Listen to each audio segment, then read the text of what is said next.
Your Honor, briefly, the facts in the matter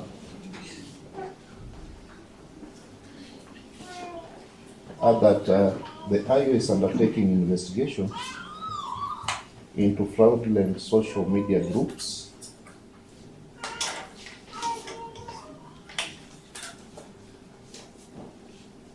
formed on social media platforms, namely WhatsApp and Telegram, deceiving and suspecting members of the public.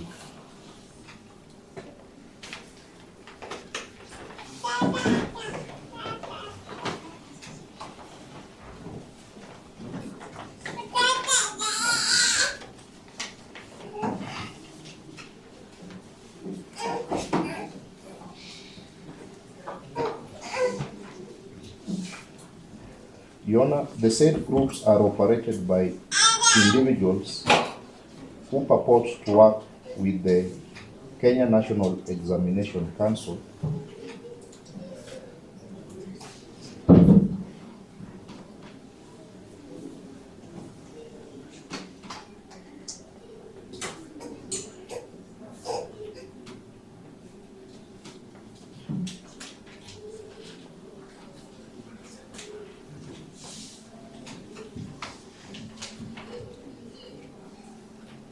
and have connection with the Kenya National Examination Council officers,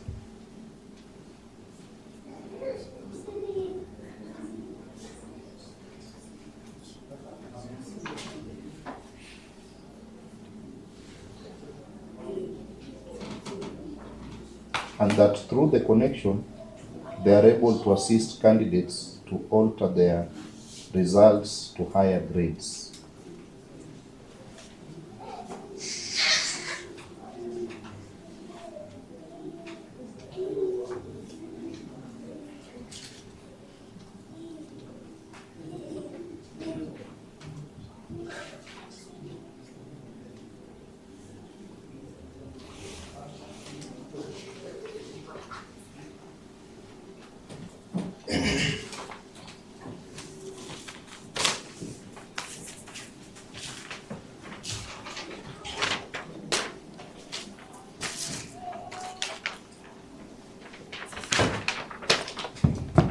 Your Honor, they said WhatsApp and Telegram groups with over 42,000 followers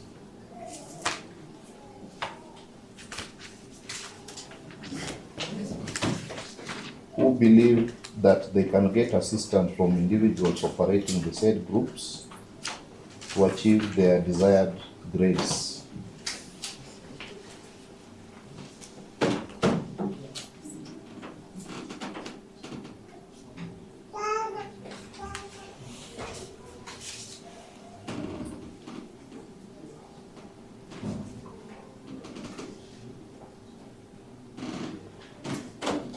Your Honor, investigations have established that the two respondents before you are admins in several social media platforms which are under investigations, and if released, they are likely to jeopardize the ongoing investigations.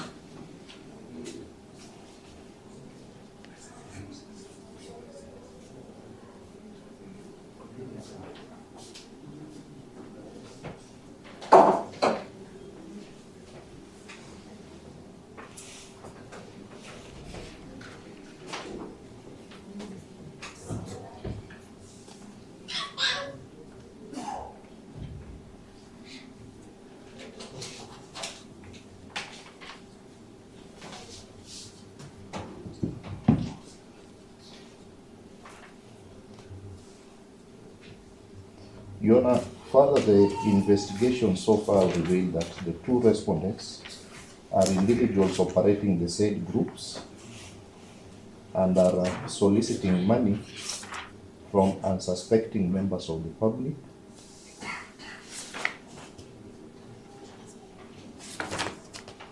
whom they have recruited into the groups, and that they have provided specific phone numbers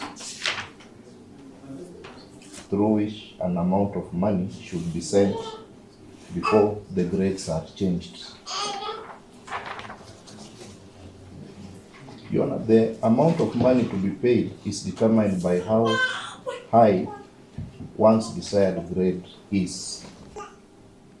Photos of the Kenya National Examination Council offices and purported Kenya National Examination Council portal on the grading system to convince members of the public that they indeed work at NEC headquarters,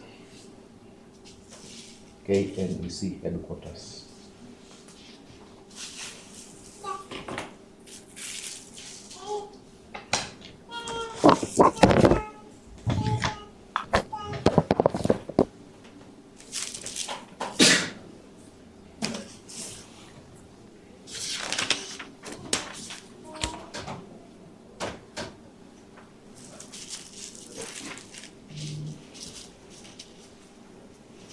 Your Honor, in an effort to bring to an end the deception perpetrated by these social media groups, DCI officers traveled to Nyanza region in search of the suspects,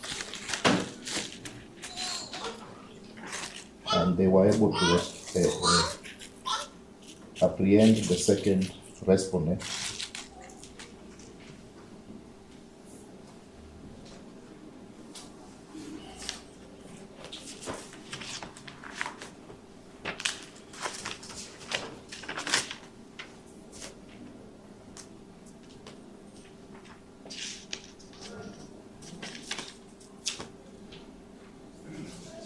Where he was arrested at Migwingo within Kisumu County, where he had gone into hiding, while the first respondent was arrested within Songai.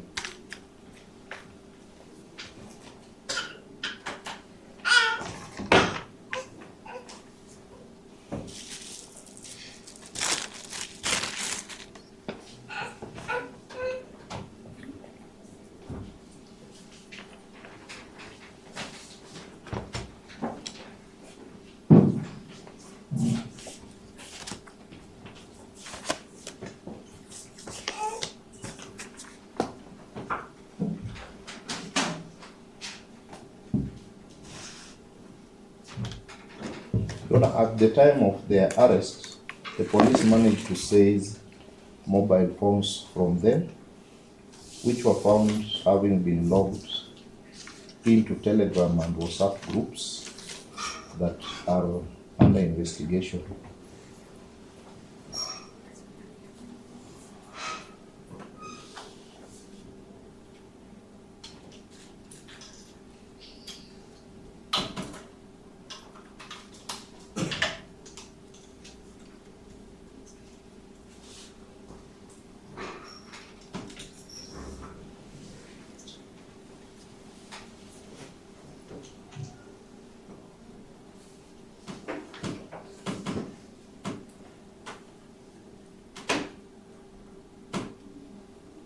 Your Honor, the same social media platforms are believed to have been opened and operated by the respondents since they are the admins.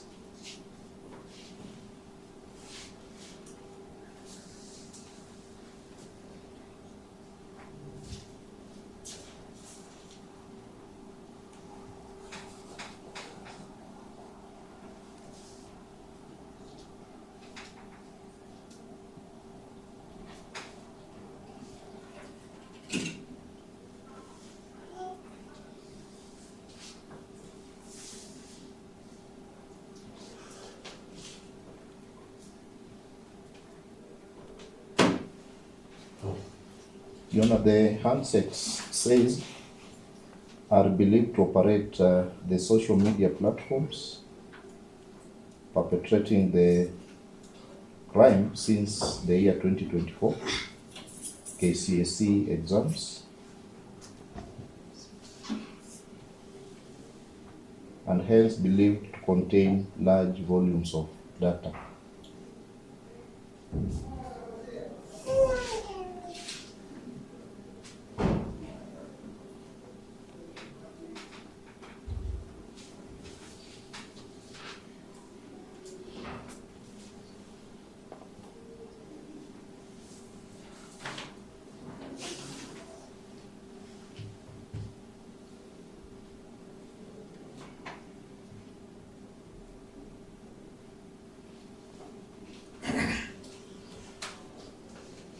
Your Honor, the data to be retrieved from the handsets requires time to extract, as we pray for 7 days, which we believe sufficient and reasonable.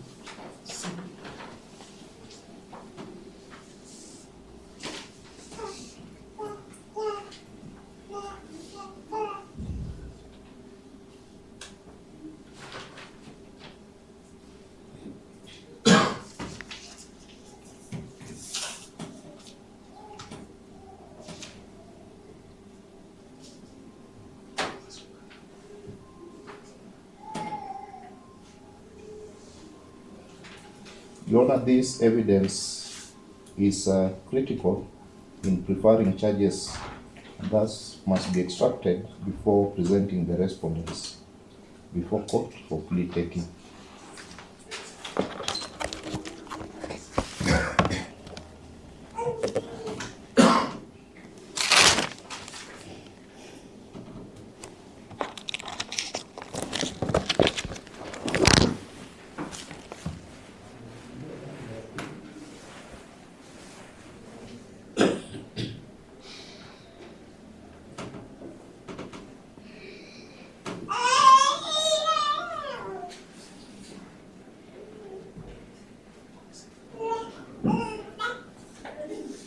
Your Honor, from the IOS application and supporting affidavits,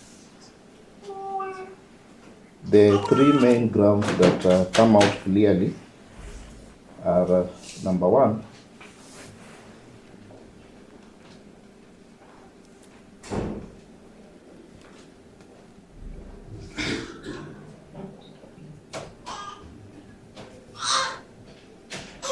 the nature and gravity of the alleged offenses. Which warrants continued custody at this stage.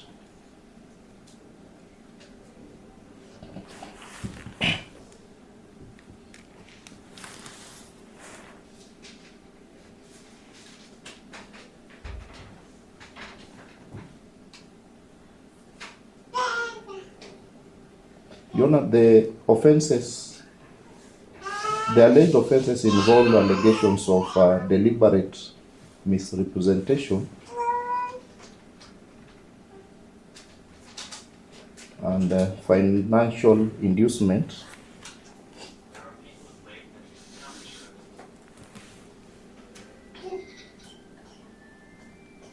which require careful examination of documents and electronic evidence that is still being pursued and processed.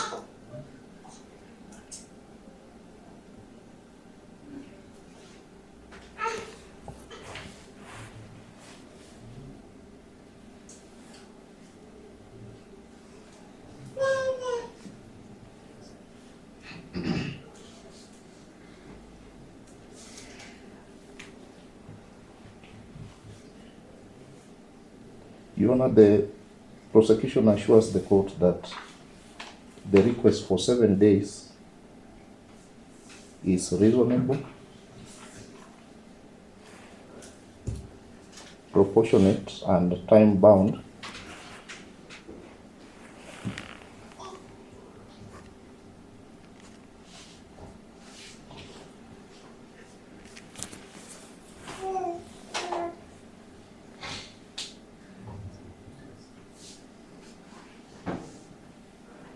The DCI undertakes to conclude investigation within this period and return the suspects to court immediately upon completion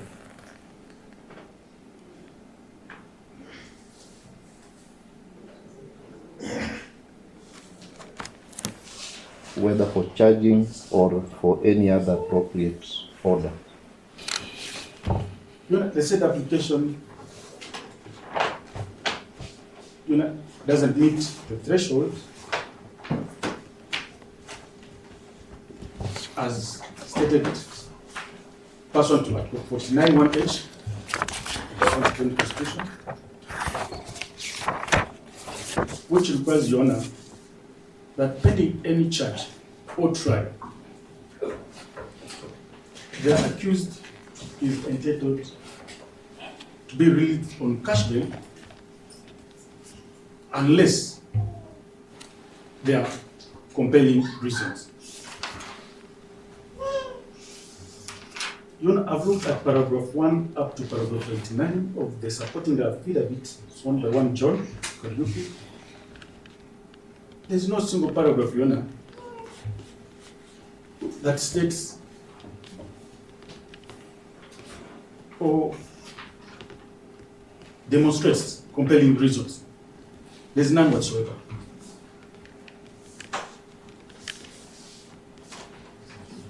Perhaps I would have indicated that there are refractories and go ahead to demonstrate how refractories they are. There's none. There's no demonstration whatsoever. Perhaps that they would interfere with witnesses. None whatsoever. Or perhaps the complexity of the case. The preferable offenses or charges have been stated in the affidavit and the notes on the face of the notes of motion. That's pursuant to paragraph 2, so paragraph 1 and paragraph A and B of the notes of motion under the prayers being sought.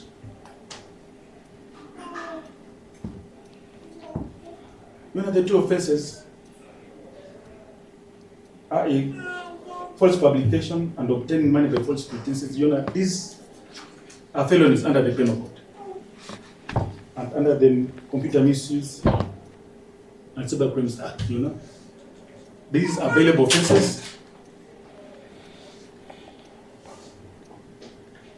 They are not grave offenses as alluded by the prosecution. You know,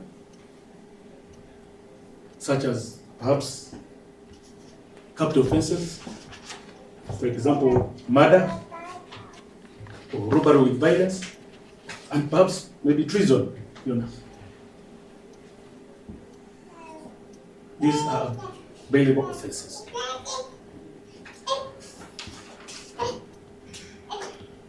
You know, allow me to state that the two respondents are not refractories as alluded by the prosecution. Respondent number 1, Your Honor, that is David Oakley. He resides in Rongai.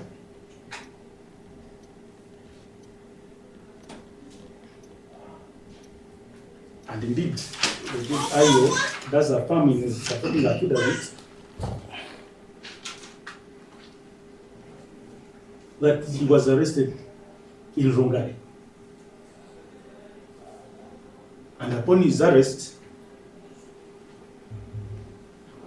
he was taken to his house.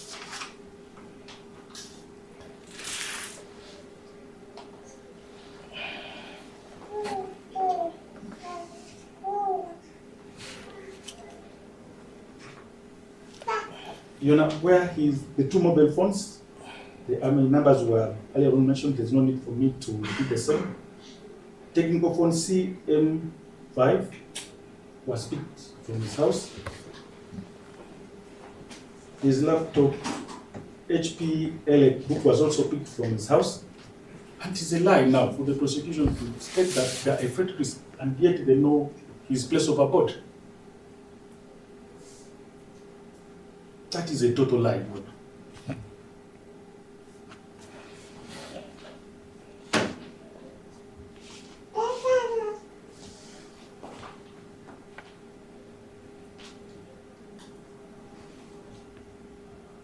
The second, the first accused, you know, the respondent, is a student.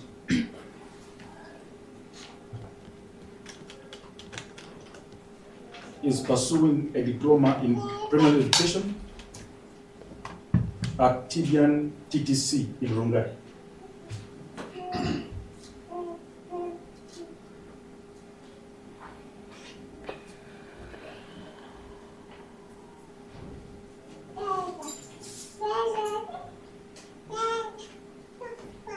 Diploma I beg your pardon, Yona? diploma In primary education.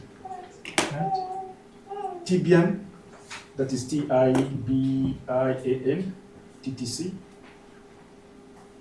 Rongai, is a first year student.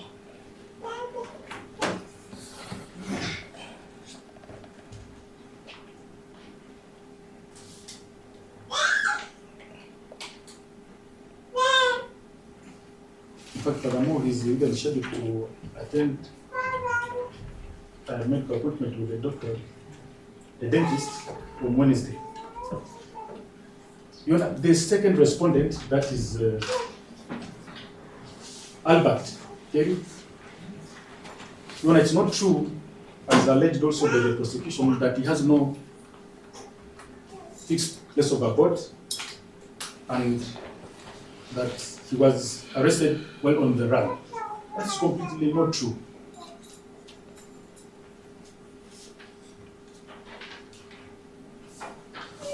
You know, the respondent, the second respondent, hails from Migingo village,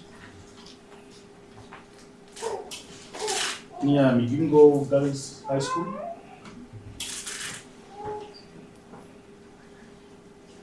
In Karibo sub-county, that is within Kisumu County. That's where he was arrested from.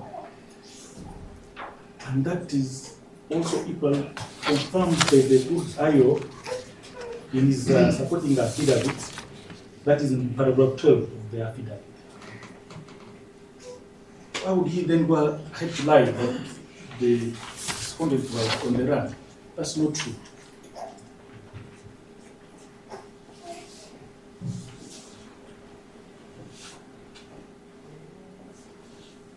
You know, he's a student at Kisumu Polytechnic, pursuing a certificate in building technology.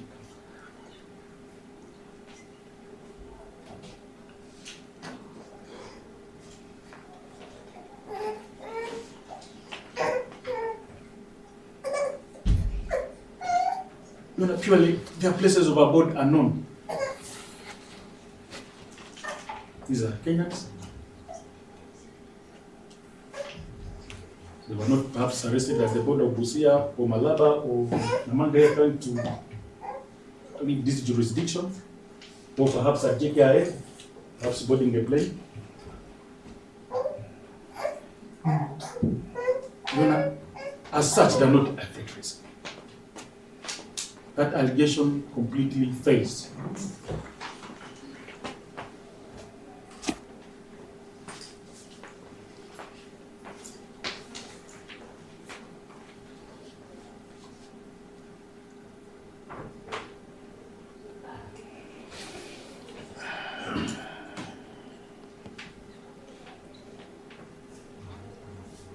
You know, the IO does mention that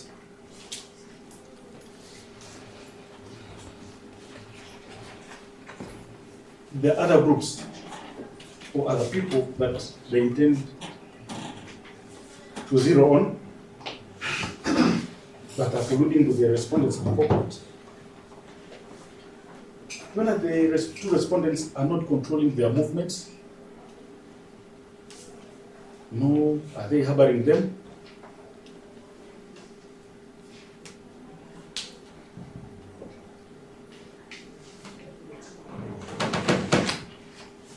You know, if I can pose a question, the longer these people stay at large, will the two respondents stay in custody for as long as those people are not in the hands of the DCI?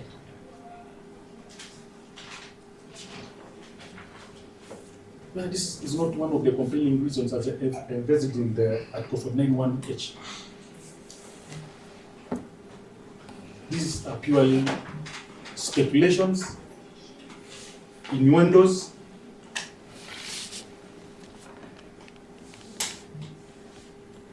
just aiming to punish the respondents, having them kept in custody for 7 days. 1, 2, 3, 4, 5, 6, 7, as opposed to the 24 hours as stated in the Constitution. It's very absurd.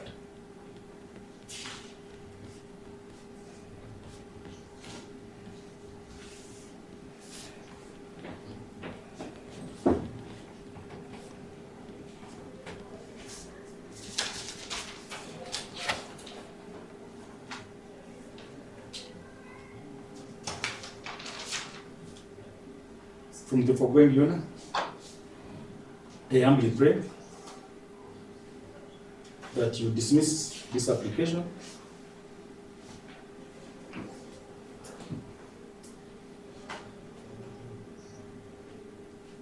Your Honor, the charges, the preferable charges are already known. The respondents are here. The gadgets are already in their possession. All the information they require is in those gadgets, and they are in their custody as we speak right now. That is affirmed in paragraph 13. What else do they need from these two gentlemen, other than torturing them, having them kept in custody for 7 days? You know what that means?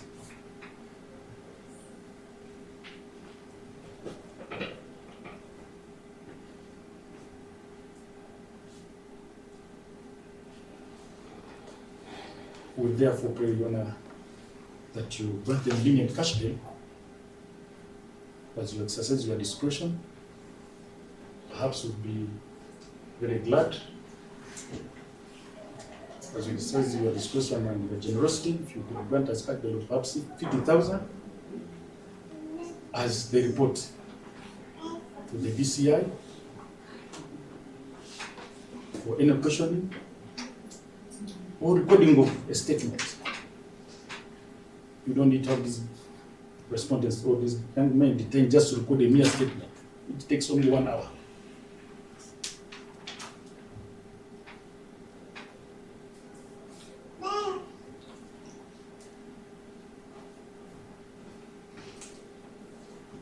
In the circumstances, Your Honor, you decline to perhaps grant them cash bail and have perhaps detained, to be humbly beseeching, Your Honor, if we can come back before you, give them maybe 3 days from the 7th they are requesting, or 2 perhaps, this not later than Thursday, that is the 22nd of Jan 2026.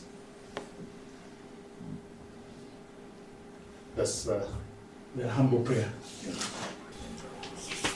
From the contents of prayer number 2 of the application, and ground number 11 thereon, and paragraph 13 of the supporting affidavit, there is indication that the items which form the basis for the search warrant sought under prayer number 2 are already in police custody, having already been recovered at the time of arrest.